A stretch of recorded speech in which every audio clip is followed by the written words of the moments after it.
আসো তোমার বেডরুমটা দেখে দিই।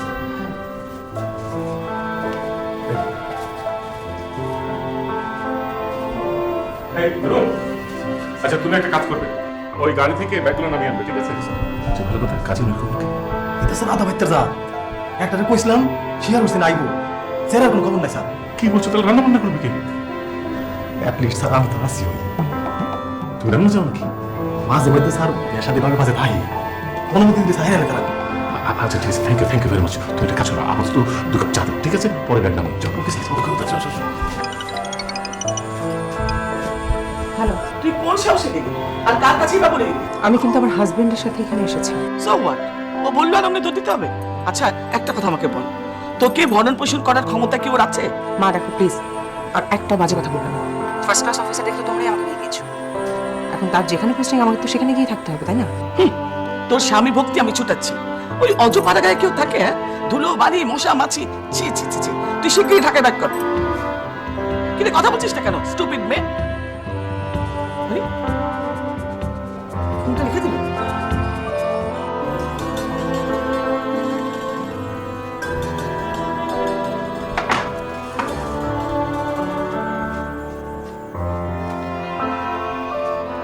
স্যার দুনিয়ার কাম তো জমে গেছে, কয়দিন অফিস ক্লাস না এতে ভরে গেছে, সফল সব দিয়ে গেছে।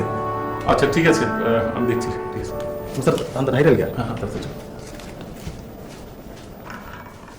ফারিয়া, ফারিয়া,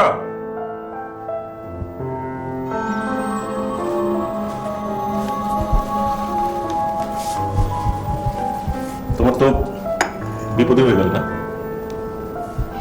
তোমার কি তাই মনে হয়? মুখ দেখি। যে সংসার লুকোবার মতো তো কিছুই নেই। প্রকাশের মতোই বা কি আছে? তুমি তোমার কি সেই সাহস আছে, না নিজের বেলায় না আমার বেলায়? সে সাহসটুকু যদি থাকতো সেটা হতো দুঃসাহস। রান্না করছে কি? ওই যে নূরকে দেখলে না, নূর। সে কি তোমার খুব? ও কুক না, ও হচ্ছে আমার অফিসের পিয়ন। এভাবে কতদিন চলবে? আজ চলুক, কাল থেকে সব ঠিক হয়ে যাবে। তোমার মতো লোকের জন্য আজ কি আর কাল কি? ম্যাজিস্ট্রেটের চাকরিতে ঢুকেছ, এখনো পর্যন্ত ছাপাশে বেরোনি। ইউএনও উপজেলার নির্বাহী অফিসার।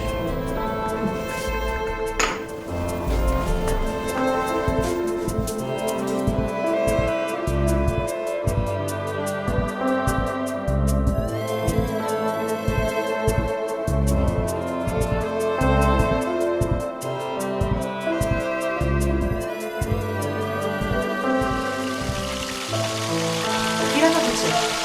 মা দুবার বাড়িতে আপনি রান্না বান্না করেন? এটা তো দেরি মাসের কাজ। জি হ্যালো আম্মা, আসসালামু আলাইকুম। ফারিয়া কোথায়? আছে, দিচ্ছি আম্মা। শোনো, জি যে চ্যালেঞ্জটা তুমি আমাকে করলা এর পরিণতি কি তুমি জানো? জি আম্মা, আমি তো স্টুপিড। কাল 12টার মধ্যে যদি ফারিয়া ঢাকায় ব্যাক না করে তাহলে কিন্তু আমি তোমাকে। আসলে আম্মা আমার তো অফিস, আর তাছাড়া কিসের অফিস তোমার? হ্যাঁ, কত টাকা বেতন পাও শুনি?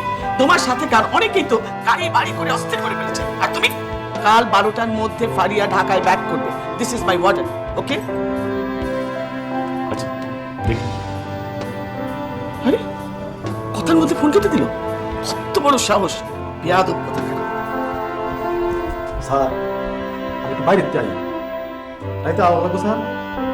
পাক শাক মাসাল্লাহ ভাবি সামনে আছে। আচ্ছা ঠিক আছে, তোমার কলের আসতে হবে।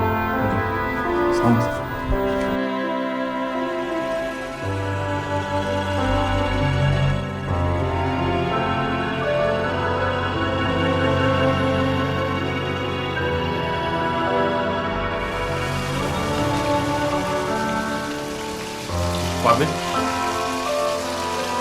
না পারো কি আছে? আমার সংসারে তুমি কিছু দেবে না। কি দিতে পারবে তুমি? মাসে কত টাকা ইনকাম করো? বউপালা আর হাতিপালা তোমার কত মানে? একটু আগে মা ফোন করেছিল, কি বলেছি? আমি বলেছি না উনি কি বলেছি? আচ্ছা বাদ দাও। কি ডিসিশন নিলে? তুমি তো ম্যাজিস্ট্রেট, ডিসিশন তো তুমি নেবে। আমার বস ফোন করেছে। হ্যাঁ, আসসালামু আলাইকুম স্যার। স্যার জি অবশ্যই স্যার। কত বড় সাহস দেখেছিস? জামাই আমার ফোন কেটে দিচ্ছে। তুমি জামাইকে থ্রেট করো না? যা বলেছি, ভদ্র ঘরের সন্তান হলে ভদ্রলোক তখনই তোমাকে না করেছিলাম, বলেছিলাম ওই রকম মাস্টার ফাস্টারের পরিবারে আত্মীয়তা করো না। তখন কি আর বুঝেছিলাম নাকি? ভেবেছিলাম যে ম্যাজিস্ট্রেট ছেলে, যতদিন যাবে তত বড় অফিসার হবে, যেদিকে হাত বাড়াবে সেদিক থেকেই টাকা, শুধু টাকাই আসবে। এখন তো বুঝতে পেরেছো, এখনো সময় আছে। সংসারে ছেলে পুলে হয়নি, নিজের মেয়ে নিজের সংসারে নিয়ে আসো। আদারওয়াইজ ওই অকর্মার সংসারে থাকলে তোমার মেয়ে ভাত বেগরে মরবে। তাই বলছিস? তুমি এখনো প্রশ্ন করছো? না, তাহলে এক কাজ কর, তুই বরঞ্চ ফারিয়াকে ফোন করে দে, ও ঢাকা ব্যাক করবে।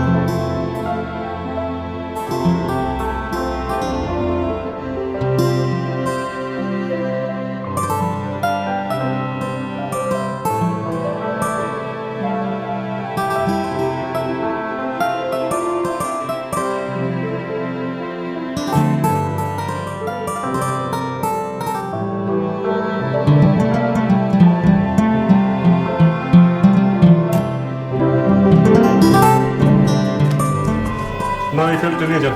এইখানে ঝামেলা আছে, কাগজে ঝামেলা আছে। স্যার একটা সিগনেচার দিয়ে দেন স্যার, পুরনো লোক আমাদের এই অফিসে অনেকদিন ধরে কাজ করেছে। আরে না, এই তো সরকারের এগেনস্টে চলে যাবে, সরকারের জায়গার এগেনস্টে চলে যাবে না। আপনি নিয়ে যান এটা। আর এই দুটো ফাইল ঠিক আছে, আপনি যান। ঠিক আছে? আর অন্য এইসব ফাইল আমার কাছে নিয়ে আসবেন না। যান। স্যার আচ্ছা ঠিক আছে স্যার। আসসালামু আলাইকুম।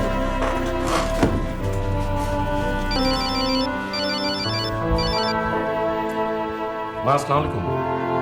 হ্যাঁ, কেমন আছো মা? এই তো মা, কালকে এসছি। না না, আর ফোন করা হয়নি। হ্যাঁ মা, তোমার বৌমাকে সঙ্গে নিয়ে এসছি। হ্যাঁ, ফালিও এসছি। সত্যি? ও, তো শাশুড়ি রাজি হলো? বুঝই তো। তাকে তো খালি টাকার গল্প। বৌমা খুব ভালো। তুই না বলেছিলি বৌমা আসলে আমারে নিয়ে যাবি? হ্যাঁ মা, তোমাকে নিয়ে আসবো। মাত্র আসলাম তো, ইনশাল্লাহ সামনের সপ্তাহে তোমাকে নিয়ে আসবো। সেটাই ভালো হবে। শোন, আমার কাছে কিছুদিন বৌমা থাকলে বুঝতে পারবে যে বাপের বাড়ি আর নিজের সংসারের মধ্যে পার্থক্য কি। নাকি তুই কি মনে করিস? জি, ঠিকই বলেছো। বিয়ে হলো কত বছর, বৌমারে তো কাছেই পাইলাম না। তা শিখামুখী ক, বিয়ের পরে মাত্র একদিন আইলো, ওইটাই পয়লা, ওইটাই শেষ। আসো না মা, তুমি যে পায়ের ব্যথার যে ওষুধটা, ওষুধ ঠিক মতো খেয়ে। আচ্ছা বাবা, ভালো থাক, আমি দোয়া করি।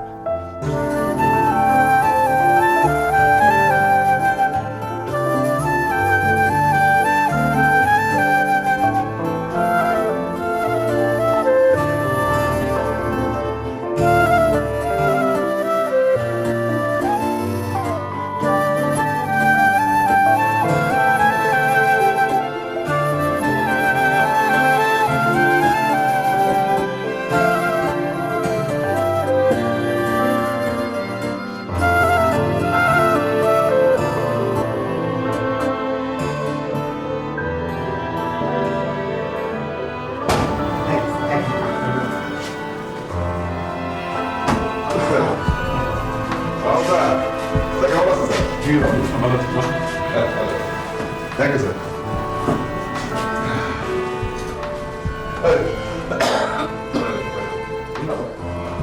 স্যার ওই যে আপনার যখন নিরিবিলি পাইছি দুটো কথা কই, আমার মিস কেসটার খবর কি স্যার? ওটার রেজাল্ট তো দিয়ে দিয়েছি। ওটার মিউটেশন রাইট ছিল, ঠিক আছে? ওটা খারিজ ভাঙা যাবে না।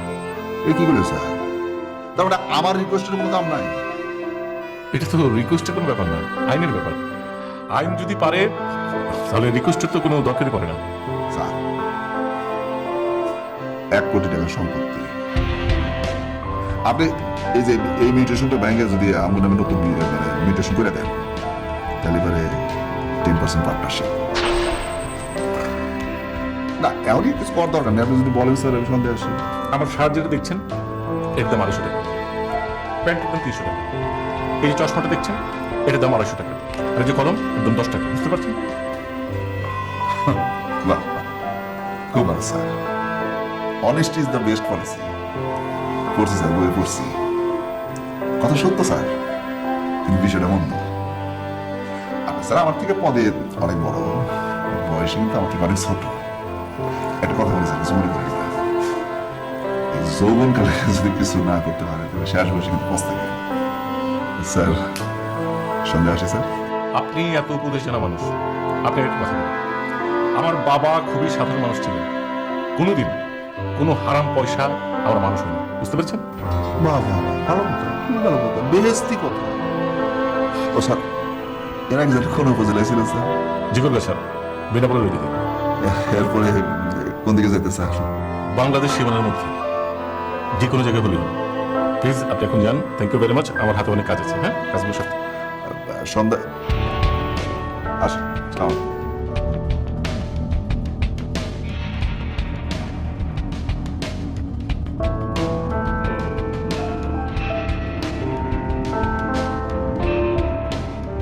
এই সততার মানে কি?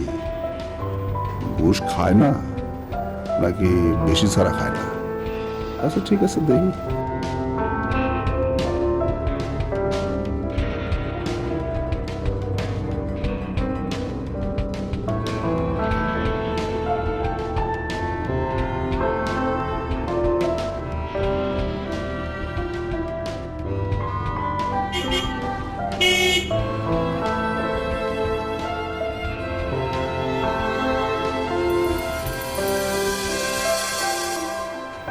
কারোর রক্ত দিতেছে চেহারা। বড় ভাই সব তারাই সময় করে বললাম শেষ পর্যন্ত সারা কি পাইবে? কি গো, শার্টের সাথে দেখতেছি গেঞ্জি লম্বা হয়ে গেছে, গেঞ্জিটা খাটো করা নাকি? যত তাড়াতাড়ি পারেন লিডারের খেতা, এটা তো সেই অফিসের বিষ পোড়া, নিজেও খাবো না, আমাকে খাবার দেবো না। খুব ভালো হয় লিডার খাগড়াছড়ি পাহাড়ে অথবা সুনামগঞ্জের হাওড়ে পাঠাবি, নাহলে কিন্তু আমরা না খেয়ে মরে যাবো। দেখ, বসেরা তো জরুরি কথা বলে। ওখানে ভুকিনে সব বলতো স্যার রুচি খারাপ, সোয়ের সামনে কোটি কোটি টাকার কাম ছেড়ে দিতেছে ফাও ফাও, অথচ একটু টাকা আমাকে রাতে নিবেন দিতেছে না। ও, আমাদের গোপনে যোগাযোগ রাখবে, সব ঠিক আছে। বড় ভাই বছরে কইয়া নতুন একজন এসিল্যান্ড আনার ব্যবস্থা করেন। এই এসিল্যান্ড ইউনো স্যারের দায়িত্বে যতদিন থাকবো ততদিন একটা হাসান। চিন্তা করিস না, লাইন করা আছে। আমার কথা মনে হেরম একজন এসেছিলেন নিতে পারে। ট্রাই টু আন্ডারস্ট্যান্ড ফারিয়া, তোর আম্মু কিন্তু একেবারেই আপসেট হয়ে পড়েছে। অ্যাটলিস্ট তুই তোদের ফ্যামিলির স্টেটাসের কথা চিন্তা কর। খালা, আমি যদি এখন আমার স্বামী সংসার ফেলে তোমাদের ওখানে চলে আসি, তাতে কি তোমাদের প্রেস্টিজ বাড়বে না কমবে? সেটা আমরা দেখব। তুই আমাদের মেয়ে, তোর ভালো মন্দ দেখার দায়িত্ব আমাদের। খালা দেখো, ঘটা করে কিন্তু বিয়েটা তোমরাই দিয়েছিলে, আমি কিন্তু নিজে থেকে বিয়ে করিনি। তুই একদিনই এত বেয়াদব হয়ে গেছিস কেন ফারিয়া? মুখে মুখে কথা কাটাকাটি করিস।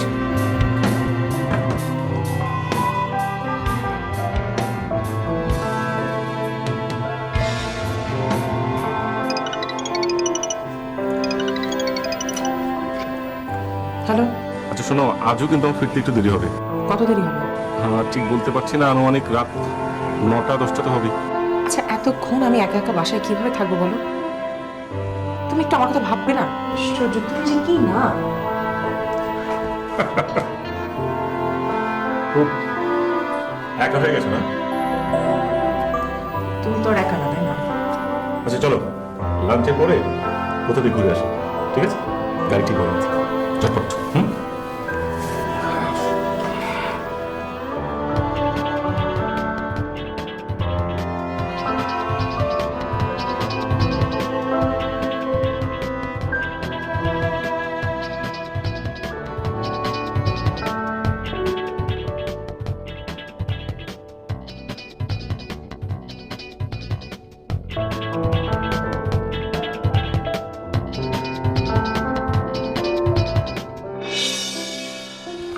তুমি এখানে গাড়ি থাকলে কেন?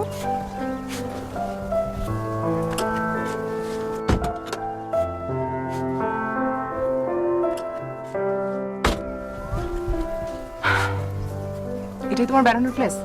হ্যাঁ, এই তো চারদিক। কি দেখবো তুমি? কি দেখবো অনেক, এই যে আখ ক্ষেত, ফসলের জমির ক্ষেত, ওই যে কৃষক কাজ করছে, ওই যে দেখো ওখানে ওই যে খড় তুলছে, আর ওখানে দেখবে কৃষক কারা, এরা কিরকম স্ট্রাগল করে। এইসব তো সাধারণত আমাদের চোখে পড়ে না। ওরা মরে গেলে কিন্তু আমরা মরে যাবো, এই কথাটা মনে রেখো। সিনেমার হিরোদের মতো কথা বলছো কেন? এদেরকে দেখার দায়িত্ব কিন্তু আমাদের না, এদের দায়িত্ব সরকারের। সেই জন্য তো আমি দেখতে পাই, তুমি পাও না।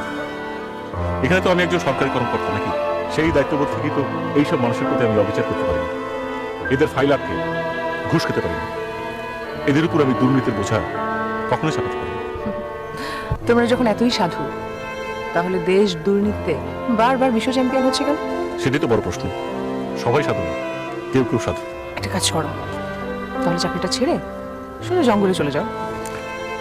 ঠিকই বলেছ, জঙ্গলেই তো আছে। সেই জন্যই তো আমার কখনো পোস্টিং বান্দরবন, কখনো খাগড়াছড়ি, কখনো বর্ডার অঞ্চল হয়। সাধু হলে হয়তো সীমান্তে আমার পোস্টিং। চলো দেখি তোমাকে মুগ্ধ করতে পারি কিনা। আসো, গাড়ি থাকে।